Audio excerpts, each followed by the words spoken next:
আরে জানি, জানি। তোমরা ভাবছো দুর্গাপুজো চলে গিয়ে, কালীপুজো চলে গিয়ে এমন সময় আসছে দুর্গাপুজোর ভিডিও। আসলে আমি ১ম এই ক্ষমা চেয়ে নিচ্ছি।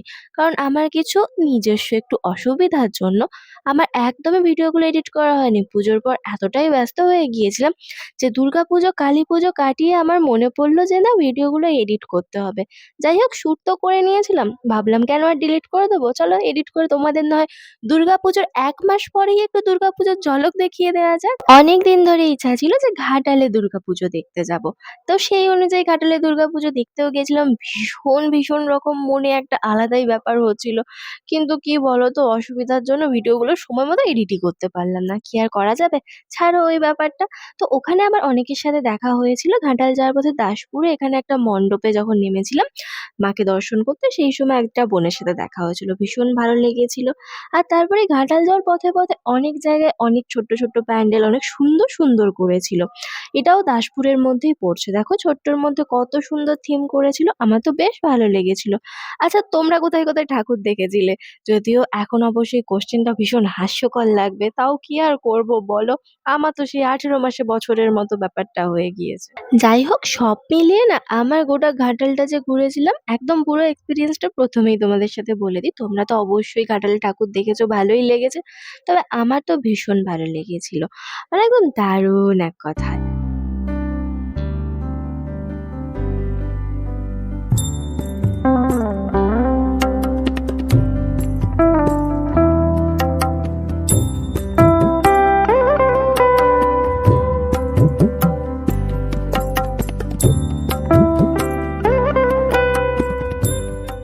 আর সকালবেলা যেহেতু আমার ঠাকুর দেখতে যাওয়া অভ্যাস, তো সেহেতু বেরিয়ে আমার ভীষণ গরম লাগছিল। আমি জানি না এত গরম আমার কেন লাগে?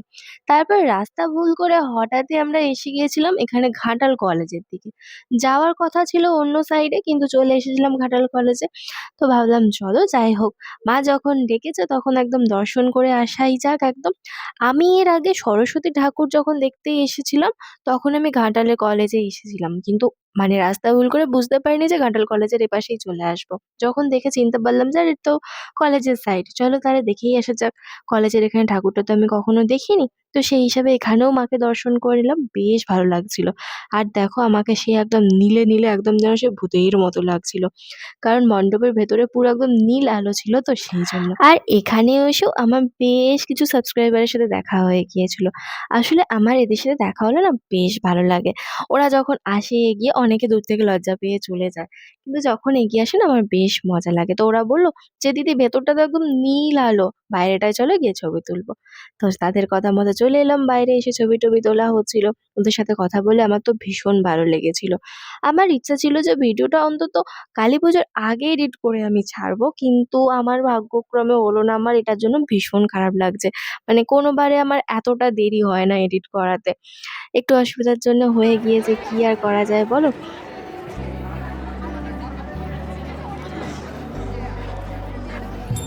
জয়দীপ, ওই দীপ।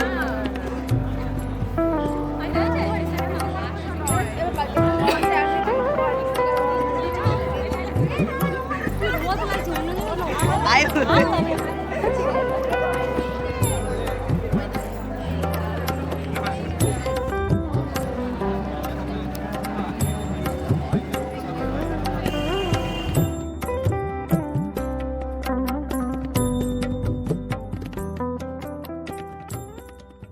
ঘাটাল কলেজে আমি ২ থেকে ৩ বছর আগে সরস্বতী পুজোর সময় এসেছিলাম। তারপর একটু আরেকবার চারপাশটা ঘুরে দেখে নিলাম। তারপর আসার সময় আমি সত্যি কথা বলতে এখন এডিট করার সময় আমি ভুলে গিয়েছি যে এখানে মণ্ডপটার নাম কি ছিল? মানে প্যান্ডেলের এখানে জায়গাটা। তোমরা যদি জেনে থাকো এখানে ঠাকুর যদি দেখে এসে থাকো আশা করি নিশ্চয়ই গিয়েছো। তোমরা অবশ্যই কমেন্টে জানিয়ে দিও সেটা। দৈত্যাদৈ প্রণতাবৃদ্ধৈ সিদ্ধৈ কুর্ম নমো নমঃ দৈত্যৈ ভুবিতালক্ষ্যৈ সর্বান্নৈ তে নমো নমঃ দুর্গ্যায় वै দুর্গপারায় वै সারায় চিতোদিষ্টিভির্যতে নমস্তস্যৈ নমস্তস্যৈ নমস্তস্যৈ নমো নমঃ যা দেবী সর্বভূতেষু বুদ্ধিরূপেণ সংস্থিতা या देवी सर्वभूतेषु छायारूपेण संस्थिता नमस्तस्यै नमस्तस्यै नमस्तस्यै नमो नमः या देवी सर्वभूतेषु। ঘাটালে যেদিন ঠাকুর দেখতে গিয়েছিলাম সেদিন ছিল অষ্টমীর দিন। তো সেই হিসাবে সমস্ত মণ্ডপেই যখন যাচ্ছিলাম প্রায় অষ্টমীর পুজো তখন শুরু হয়েছিল। তো অষ্টমীর পুজো দেখতে, দেখতে ভালোই বেশ ঘুরছিলাম। তারপর এখানে মণ্ডপে আসতেই অনেকগুলো বোনের সাথে দেখা হয়ে গিয়েছিল। বেশ দেখা হয়ে ভালো লাগলো। আর এখানের মণ্ডপটা আমি অনেক দেখেছিলাম ফোনে। একটা বড় মাছের মতো অনেকদিন ধরে এটা বেশ ছিল। ফোনে দেখছিলাম আরকি। তো সেই হিসাবে আমার দেখার ভীষণ ইচ্ছা ছিল আর এখানেও এসে গিয়েছি। কিন্তু আমি জায়গাটার নাম সত্যি ভুলে গিয়েছি। তোমরা জেনে থাকলে কমেন্টে অবশ্যই সেটা জানিয়ে দিও। আমার তো সামনে থেকে দেখে মানে খুব ভালো লাগছিল।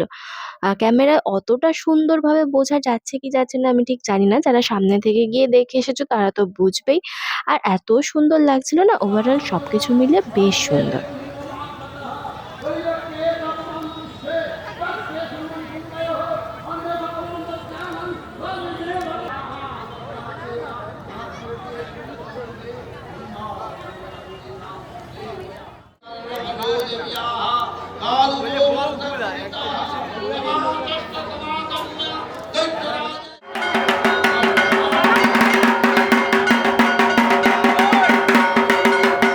অষ্টমীর দিন যখন বেরিয়েছিলাম না মানে সকালবেলা এত গরম, এত রোদ ছিল, কিছুটা যাওয়ার পরেই একদম অবস্থা কাহিল হয়ে যাচ্ছিল।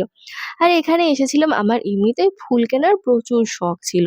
তো সেই হিসাবে কিছু ফুল নেবো বলে এসেছিলাম। তো এখানে ছবিগুলো এত সুন্দর আসছিল টুকটাক করে কটা ছবিও তুলে নিলাম। তারপর রাস্তায় যাওয়ার পথে আরেকটা মণ্ডপ দেখতে পেলাম। যাওয়ার পথে, পথে যেই মণ্ডপ দেখেছি সেই মণ্ডপগুলোতেই ঢোকার চেষ্টা করেছিলাম। কিন্তু বেশিরভাগ জায়গার আমি নাম জানি না। এটাই আমার অসুবিধা হয়ে গিয়েছে আরকি। তোমাদের জানা থাকলে অবশ্যই সেটা কমেন্টে জানিয়ে দিও। আসলে না রাত্রিবেলা ঠাকুর দেখতে বেশ ভালো লাগে। একদম মাঝরাত্রির ঠাকুর দেখাটা নয়তো ওই সকালবেলা ঠাকুর দেখাটা। আমার না ওই ভিড়ের মধ্যে গোতাগুতি করে ঠিকঠাক দেখাই হয় না। এই পাশ দিয়ে মণ্ডপে ঢোকাবে, ও পাশ দিয়ে বার করে দেবে ঠেলে। এইটা আমার একদম পছন্দ নয়। ওইজন্য আমি কষ্ট হলেও রোদে ঘুরে, ঘুরে ঠাকুর দেখবো। নয়তো একদম শেষে দেখবো। এত কষ্ট করে ঠাকুর দেখতে বেরিয়েছি বলো, কত লাইন দেওয়ার পর যদি এরমভাবে ধরে ওরমভাবে ঠেলে ফেলে দেয় কেমন লাগবে? তারপর এখানে সবথেকে দারুণ ব্যাপার ছিল এই ঠাকুমা। মানে এই বয়সেও মানে মনের জোর কতখানি আমার দেখে বেশ ভালো লাগছিল। ঘাটাল থেকে যাওয়ার পথে আবার একটা মণ্ডপের দেখা পেলাম। এত সুন্দর সাজিয়েছে না, ক্যামেরাটাতে অত সুন্দর আসছে না বোধহয়। কিন্তু সামনে থেকে কাজগুলো এত সুন্দর, এত নিখুঁত ছিল না, যখন রাত্রিবেলা এটায় লাইটিং পড়বে আরো দারুণ দেখতে লাগবে। তো এখানে মণ্ডপে এসে মায়ের দর্শন করলাম আর তখন অষ্টমীর তো পুজো চলছে। মায়ের পুজোও দেখলাম আর তার সাথে, সাথে দেখা হয়ে গেল কিছু সাবস্ক্রাইবার বোনের সাথে। চলো দিদির সাথে একটা ফটো তুলবো। ওরা এদিকে আর এদিকে একটা ফটো তুলবো।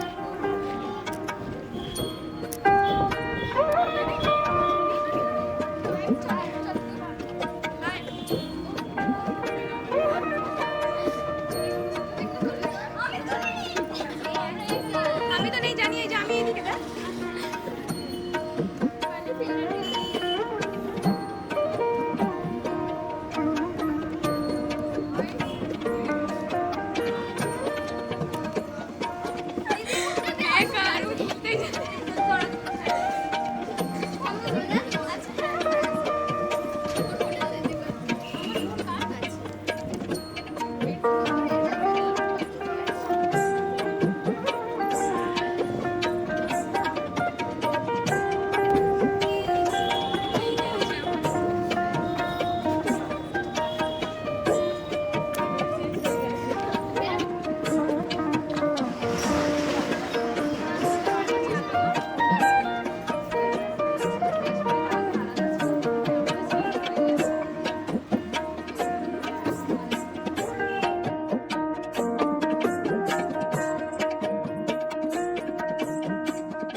এত সুন্দরী, সুন্দরী কিউট, কিউট আমার সব বোনগুলোর সাথে দেখা হচ্ছে না, আমার তো দেখা হয়ে বেশ ভালো লাগছিল।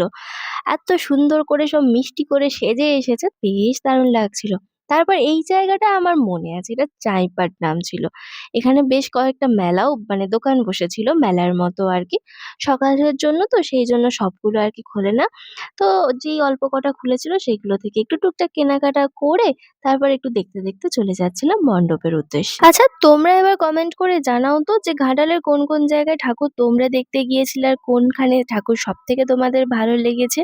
পুরো না হলেও শেষের দিকে না হয় পুজোর একটু শেষেই না হয় জানা হলো, কি আর করা যায় বলো? বললাম না ওই আমার 18 মাসের বছর, কি আর করব? এখানে চাইপাটের অনেক নাম শুনেছিলাম। বেশ অনেক জায়গার নাম শুনেছি কিন্তু সব জায়গার নাম তো আমার মনে থাকে না।